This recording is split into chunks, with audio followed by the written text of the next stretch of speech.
ప్రతి ఒక్కరూ గర్వాన్ని విడిచిపెట్టాల్సిందే, అవిధేయతను విడిచిపెట్టాల్సిందే, మారాల్సిందే. ఎవడు మారతాడో వాడికి భవిష్యత్తు ఉంటుంది. నిజంగా దేవుని ప్రేమించే వాళ్ళు, దేవునికి భయపడే వాళ్ళు దేవుని సేవకుడిని ప్రేమిస్తారు, గౌరవిస్తారు, లోబడతారు. మిగిలిందంతా దండగ. ఇంకా ఎన్ని మాటలు చెప్పుకున్నా వేస్ట్. ఇంకా మనం నమ్మినా నమ్మకపోయినా దేవుని ఆశీర్వాదం, దేవుని శాపం పనిచేస్తూనే ఉంటాయి. విధేయులకేమో దేవుని ఆశీర్వాదం, అవిధేయులకేమో దేవుని శాపం, దేవుని ఉగ్రత వాళ్ళ జీవితాలలో కుమ్మరించబడటం నేను చూస్తున్నాను. తర్వాత వచ్చి నన్ను అడుగుతారు, ఎందుకు బ్రదర్ మా కష్టమంతా వ్యర్థమైపోయింది అని అడిగితే, అది వారి అవిధేయత, వారి గర్వం.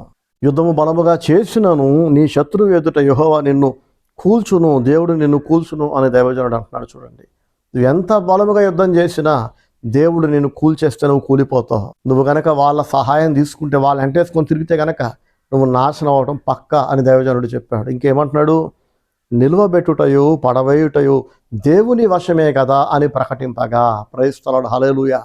నిలబెట్టేవాడు ఆయనే, పడవేసేవాడు ఆయనే. ఇది మనస్సున నాటుకోండి. ఇది అందరూ కూడా కంటత పట్టండి. ఇలాంటి మాటలు, నిలబెట్టేవాడు కూలగొట్టేవాడు దేవుడే. మన తెలివి ఎందుకు పనికిరాదు, మన కష్టం ఎందుకు పనికిరాదండి. కొత్త నిబంధన గ్రంథంలో మనం చూస్తాం, యేసు ప్రభు శిష్యులు రాత్రంతా వల వేశారట, ఒక్క చేప కూడా పడలేదు.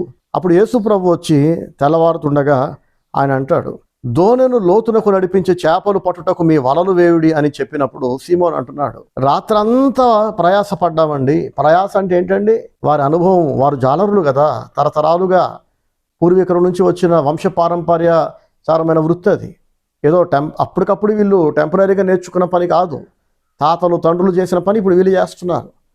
ఊహ తెలిసింది మొదలుకొని సముద్రంలో వల వేయటం, చేపలు పట్టడం వాళ్ళకి వెనతో పెట్టిన విద్య. అలాంటిది వాళ్ళు తెలివి, అనుభవం అంతా వాడి ప్రయాసపడ్డాక కూడా ఒక చేప పడలేదట. యేసు ప్రభు వేయమన్నప్పుడు పడవని మాకు తెలుసయ్యా, రాత్రంతా ప్రయాసపడ్డాం, అయినాను నీ మాట చొప్పున మేము వేస్తాం అంటున్నారు. ఇది విధేయత, ఇది భయపడటం అంటే.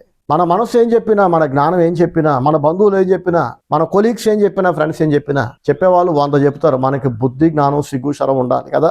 దేవుని మాటలను, స్నేహితుల మాటలను సమానం చేసేస్తే మనకి పశువుకి ఇంకేమైనా తేడా ఉండదో చెప్పండి?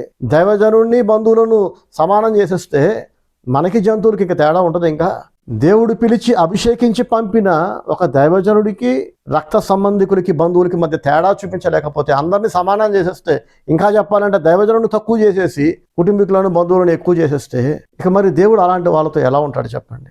సీమోన్ అంటున్నాడు, అయినను నీ మాట చొప్పున మేము వలలు వేస్తున్నామని చెప్పి తన అనుభవాన్ని, తన జ్ఞానాన్ని, అందరి అభిప్రాయాలను పక్కన పడేసి యేసు ప్రభు మాటకు లోబడ్డప్పుడు వలలు పిగిలిపోయేంత చేపలు పడ్డాయట. విస్తారమైన చేపలు పడ్డాయి.